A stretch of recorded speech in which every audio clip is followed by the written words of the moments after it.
오늘 함께 나눌 말씀의 제목은 고난과 축복의 역설적 관계라는 제목으로 하나님 말씀 함께 상고하시겠습니다.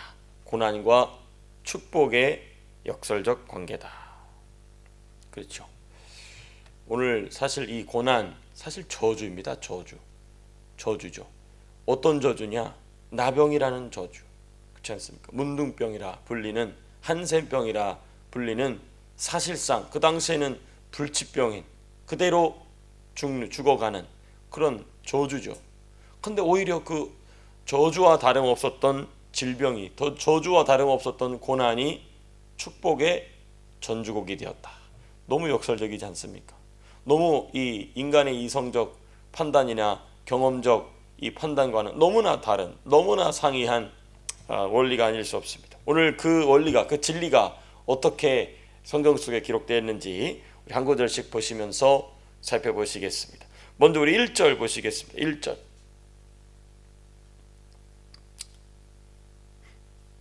1절 보시면 1절 마지막에 이런 표현이 있습니다. 나만 장군에 관한 말씀이요. 그는 큰 용사이나 무슨 환자더라? 나병 환자더라. 아람 제국 군대의 총사령관이죠. 총사령관 또는 국방장관, 참모총장, 합참의장 이렇게 표현할 수 있을까요? 그 나라의 영웅이었습니다. 영웅이었어요. 모든 것을 가진 정점에 그렇죠. 모든 것을 가지고 모든 것을 얻은 물질이면 물질, 영광이면 영광, 권세면 권세, 능력이면 능력, 하여튼 모든 것을 얻고 그 정점에 아람 제국의 정점에 서 있는 자가 바로 이 나만 장군이었어요. 그렇습니다. 그러나 문제는 무엇입니까? 그가 가진 모든 것의 의미를 무의미하게 하는 문제가 있었습니다. 그게 바로 뭐냐? 성경은 뭐라고 얘기합니까? 그가 나병 환자였다. 그렇습니다. 저주나 다름없는 질병, 어디가 조금 아픈 정도가 아니고 저주나 다름없는 질병이. 그렇습니다. 여러분 생각해 보십시오. 군사들을 통솔하고 지휘해야 될 사람들이 사람을 제대로 만질 수도 없고 만날 수도 없어요. 저주죠.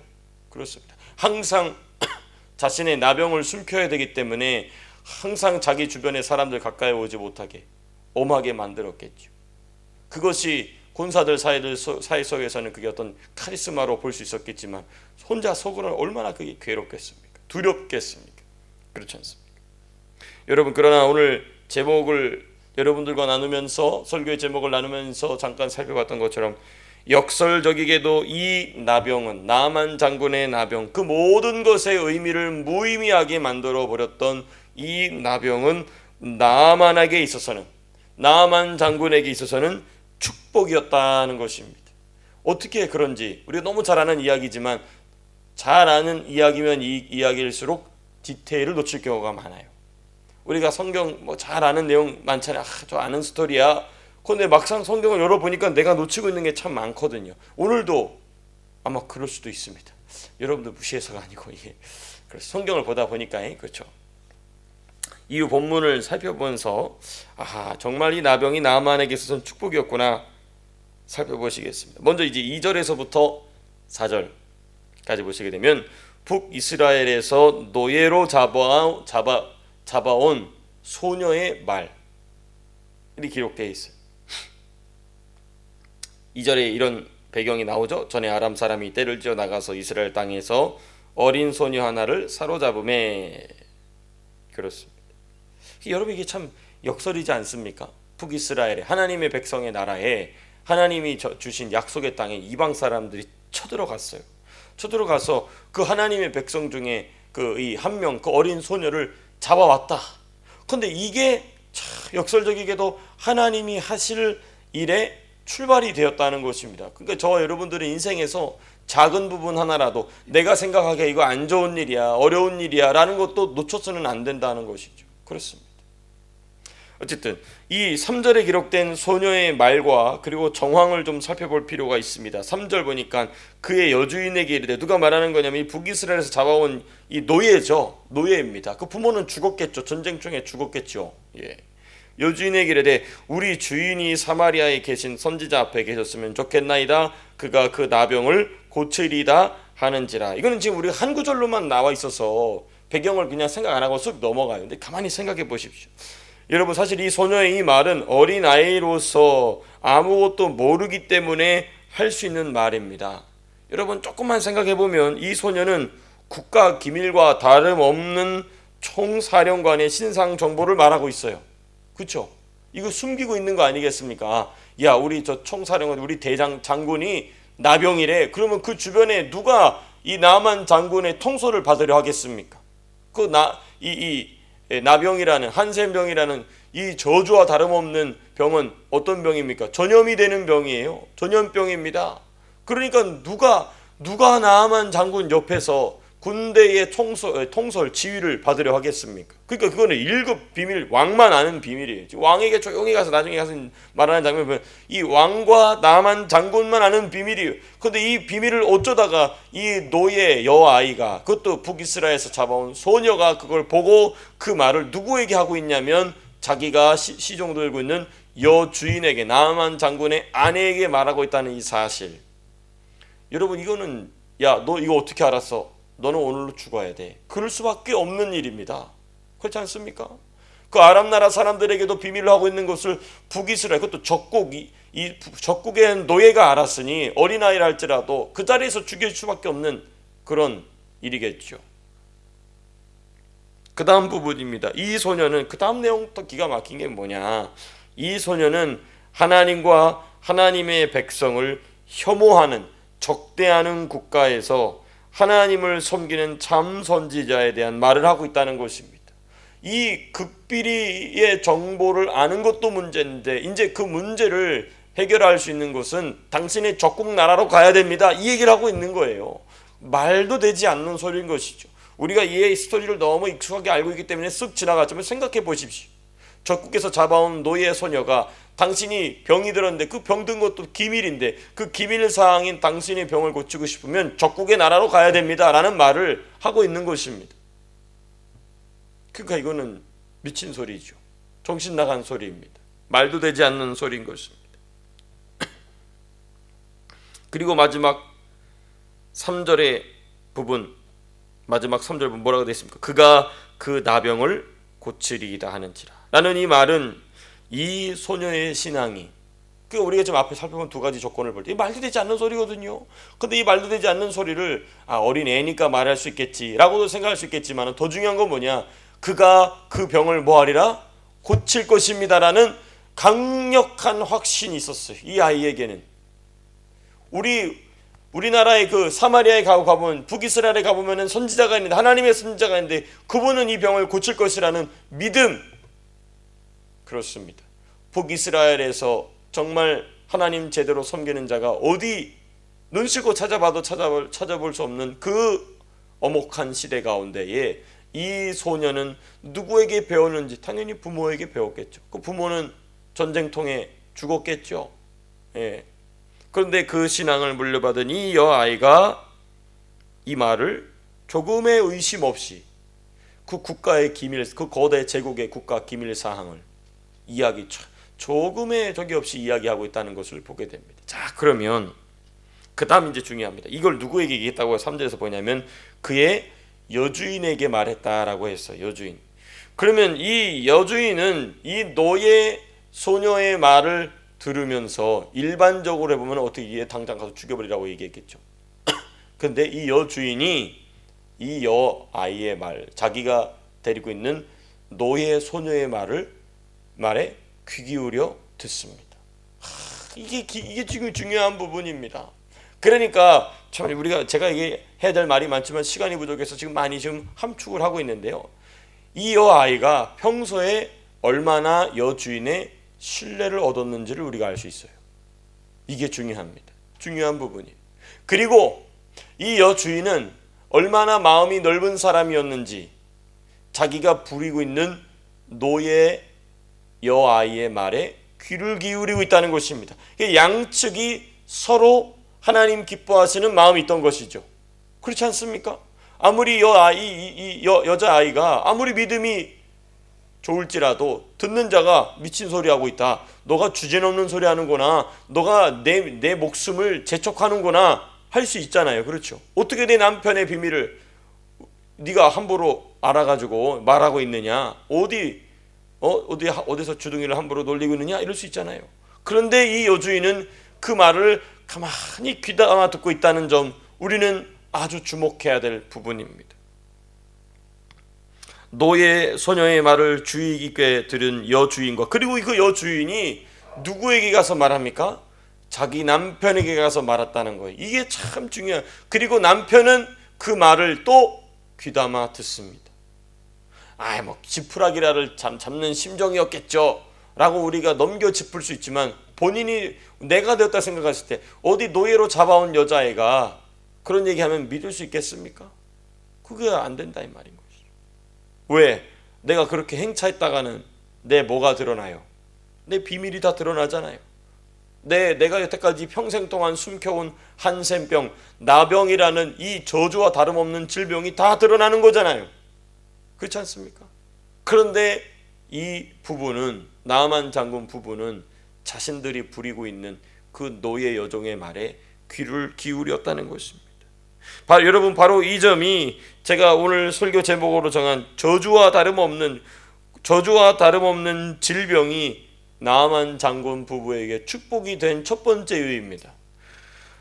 여러분, 어떻게 감히 제국의 이 상대 적국에서 데려온 노예가 주인의 약점을 함부로 말할 수 있겠느냐는 것이죠. 그리고 여주인이나 나아만은 이 노예 소녀의 말을 매우 무게감 있게 받았다는 점.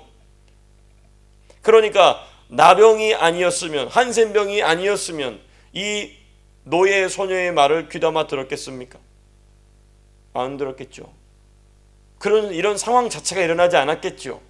그런데 이 나병이란 저주와 다름없는 이 질병 때문에 나아만 장군은, 그리고 나아만 장군의 아내는 북이스라엘에서 잡아온 그 노예 소녀의 말에 귀를 기울였다는 것입니다. 아람 제국 중에 어느 누가 하나님의 선지자를 찾아갈 생각을 했겠냐는 거예요. 아니, 그 당시에 북이스라엘, 이따 왕도 보겠지만 북이스라엘 사람들 자체가 선지자, 하나님의 선지자를 쳐다보지도 않는데, 그 적국의 이방 나라에, 그 우상 숭배로 쩔어 있는 나라의 그 총사령관이 어떻게 감히 하나님을 찾으려 하겠냐는 것입니다. 그런데 그 정도의 사람이 하나님을 찾으려면 나병 정도는 걸려야 된다는 것입니다. 나병 정도는 걸려줘야 그렇게 된다는 것입니다. 그러니까 그게 축복인 것이죠. 너무 역설적이지 않습니까? 그게 사람에게 있어서는 저주인데 하나님 관점에서 보니까 축복이었다는 것입니다. 선물이었다는 것입니다. 여러분, 더욱 중요한 부분이 무엇입니까? 이 노예 소녀 속에 있는 믿음을 이 부부가 수용하여 그것을 직접 실행했다는 것입니다. 그러니까 노예 소녀 안에 있는 믿음이 누구에게로 건너가느냐? 이 여주인에게로 건너가고, 여주인에게 건너온 그 믿음이 나아만 장군에게로 건너간 것입니다. 그게 뭔지는 자신들도 잘 감지도 못하고 정확하게 표현하지 못하지만 노예 소녀가 시킨 대로 지금 하고 있는 거잖아요. 그렇죠?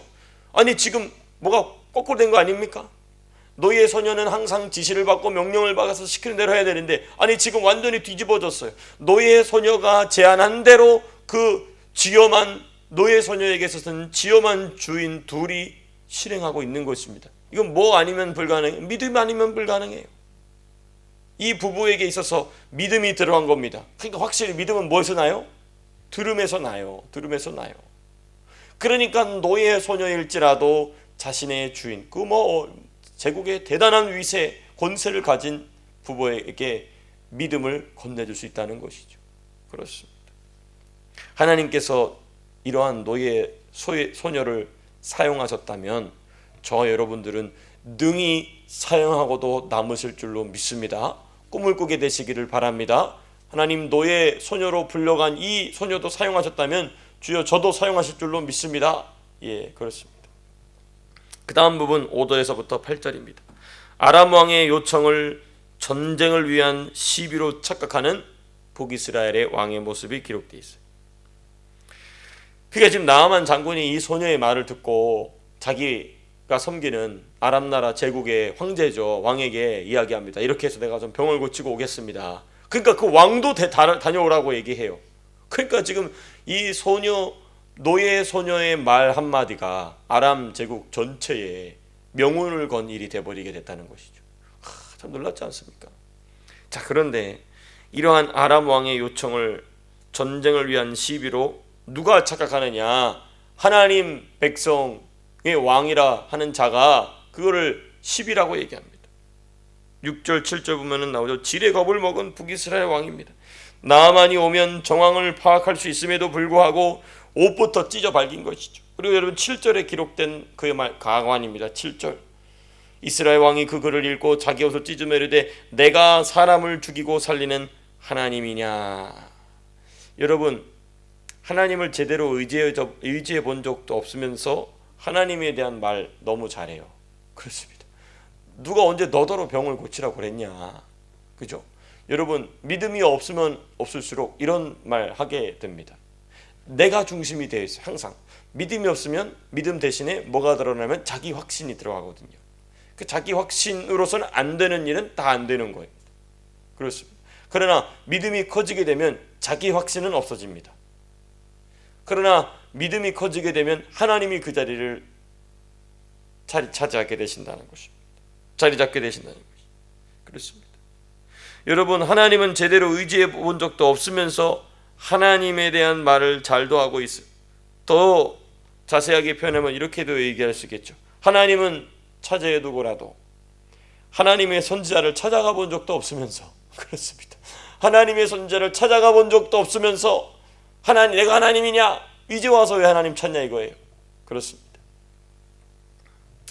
여러분, 이 상황에 나서는 선지자 엘리사의 모습이 8절에 기록되어 있어요. 우리 8절 말씀 같이 함께 읽겠습니다. 8절 시작. 하나님의 사람 엘리사가 이스라엘 왕이 자기의 옷을 찢었다함을 듣고 왕에게 보내 이르되 왕이 어찌하여 옷을 찢었나이까? 그 사람을 내게로 오게 하소서. 그가 이스라엘 중에 선지자가 있는 줄을 알리이다 하니라.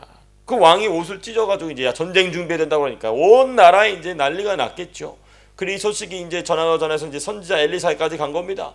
그러니까 엘리사가 왜 그 쓸데없는 짓을 했느냐, 나에게 보내시오 라고 지금 왕에게 얘기하는데, 여기서 우리가 무엇을 알 수 있느냐, 어떤 사인을 하나님으로부터 받은 것이 분명합니다. 왜냐하면 엘리사가 이 누굽니까, 나아만 장군이 왔을 때 나가보지도 않거든요. 나가보지도 않고 바로 자기 사환에게 어떻게 하라고 이야기합니다. 그러니까 여러분, 소녀의 입에서 하나님이 하실 일에 대한 고백이 나올 때부터 벌써 하나님의 플랜은 착각 조금의 오차 없이 움직이고 있던 것입니다. 기가 막히지 않습니까? 그러니까 여러분, 입을 열어서 복음을 증거하는 것 참 중요합니다. 입을 열어서 내가 만난 하나님, 내가 만난 예수, 내가 받은 은혜, 내가 받은 축복 자꾸 얘기해야 돼요. 상대방이 듣든 안 듣든 누군가에게는 가서 반드시 꽂히게 되어 있어요. 아, 우리 교회로 안 오면 어떡하지? 괜찮아요, 괜찮아. 우리 교회로 오면 100번 1000번 너무 좋겠죠. 그렇죠? 근데 그렇지 않더라도, 그렇지 아니하더라도 계속 내가 경험한 예수, 내가 만난 예수, 내가 받은 은혜, 내가 받은 축복, 내가 경험한 기적, 은혜, 체험 항상 말씀 나누게 되시기를 축복합니다. 이렇게 쓰임 받는 것이죠. 이렇게 쓰임 받는 것이죠. 그렇습니다. 여러분, 소녀가 비록 부모도 잃고 또는 떨어져서 노예로 사는 저주와 같은 삶을 살게 되었으나 사실은 큰 축복의 시작점이 되었다는 것이죠. 그러니까 나아만 장군의 나병만 저주가 아니라 사실 나아만 장군은 그래도 가진 게 많잖아요.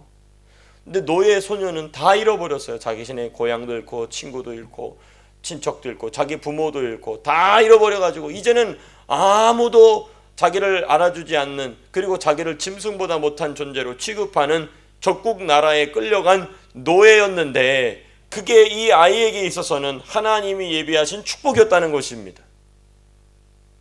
놀랍지 않습니까? 그러니까 하나님께서 이 아이의 부모를 사랑하시고 불쌍히 여기셔서 이 아이에게 복을 주시려 보니까, 북이스라엘에서는 복을 줄 통로가 없어. 다 쓰레기 같은 인간들밖에 없으니까. 그래서 아예 북이스라엘 밖으로 보내십니다. 그리고 그 당시 가장 최강대국인 나라의 노예로 들어가게 하십니다. 여러분, 나중에 이제 나아만 장군이 병이 싹 나가지고 왔을 때 이 여자애를 어떻게 했을까요? 제 추측으로는 자기 딸 삼지 않았을까? 그렇지 않겠습니까? 자기 딸 삼지 않았을까요? 너는 계속 너 이렇게 했겠습니까? 그렇게 못하겠죠. 왜냐하면 나중에만 하나님 섬기는 자로 바뀌지 않습니까? 그렇죠. 그러니까 하나님께서 큰 복을 주신 것이죠. 역설이지 않습니까? 북이스라엘에서는 지킬 수 없던 신앙을 적국 나라, 이방 나라에 가서 가장 안전한, 왜? 그 나라의 총사령관 집의 딸이 되었으니 그렇습니다. 너무나 놀라운 일이 아닐 수 없다 하는 것입니다. 말씀을 맺도록 하겠습니다. 여러분, 이것이 바로 고난과 축복의 역설적 관계인 것입니다. 사실 고난이라는 단어는 좀 고상합니다. 사실 저주죠. 저주나 다름없는 고난이죠. 근데 그게 축복의 전주곡이 되었다는 것입니다. 제가 칼빈 대학교에 있을 때 1년 있었거든요. 그때 총장으로 누가 오셨냐면 지금 왕성교회 은퇴하신 목사님, 길전 목사님이 총장으로 오셨어요. 근데 그분이 만든 찬양이 있어요. 곡은 그 교회 청년들이 멋지게 해서 했는데, 고난 속 숨은 축복이라는 찬양이 있어요. 고난 속 숨은 축복. 너무 은혜스러웠어요. 고난 속 숨은 축복. 그 가사가 참 기가 막혀. 고난이 와야 뭐가 온다? 축복이 온다는 거예요. 고난 없이 오는 축복은 있다 없다 하는 것이죠. 그렇습니다. 그러한 고난과 축복의 역설적 관계를 믿음의 눈으로 항상 바라보시면서, 고난의 바람이 왔을 때 하나님께서 복을 주시기 위하여서 무엇인가 일을 시작하셨구나, 믿음으로 그 상황을 받아들이고 끝내는 하나님 예비하신 풍성한 축복의 주인공 되시기를 주님의 이름으로 축복합니다. 제 기도하고 마치겠습니다.